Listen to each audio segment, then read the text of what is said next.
I found $3 million in an abandoned building. Just as I was about to take the money, my friend showed up and reminded me that it was time to leave work. Afraid that he would discover my secret, I quickly hid the money and pretended nothing had happened as I followed my friend out. I knew that once I left, I couldn't return here, because the building was scheduled to be demolished in 2 hours. But I didn't want to miss this opportunity to get rich, as all my colleagues were clocking out. I used the excuse that I had forgotten my phone in the building to ask to return. I gave my friend the $100 I found and asked him to keep it a secret. Then I secretly returned to the abandoned building and went back to where I found the money. I excitedly pulled out the bag and opened it to check. Sure enough, it was filled with cash. This meant I could retire early without having to work. Just as I was looking forward to my future life, I heard the sound of someone smashing a wall next door. I peeked out cautiously to look and saw a blond man wielding tools to smash the wall. It was clear he was also after the money. I rushed back to the room, packed the money back into the bag, and then sneaked away from behind him. As I was heading downstairs with a large sum of money,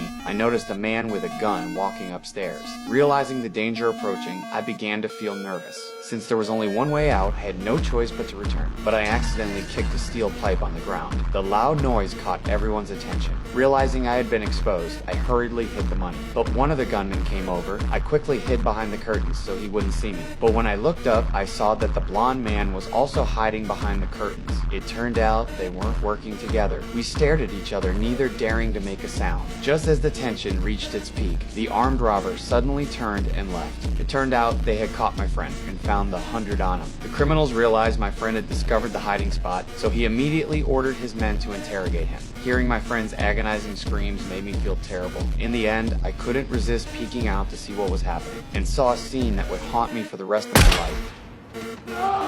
There. The sudden scream alerted everyone to me present. I hurriedly grabbed all the money and tried to escape. But when I thought of how my friend had been killed because of me, I hesitated. So I decided to kill all the criminals to avenge my friend.